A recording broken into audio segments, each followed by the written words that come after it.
புத்திர பாக்கியம் தருகிற பகவான் சுக்கிரன் அங்கே குடியிருப்பான். அவன் கற்பக கடவுளை கண்டவர் தமக்கு பொன் பொருள் அள்ளி கொடுத்திடுவான்.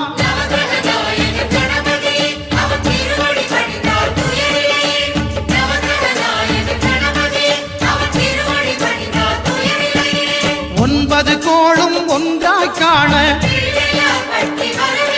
அங்கு கற்பகம் என்னும் கடவுளின் மெய்யில்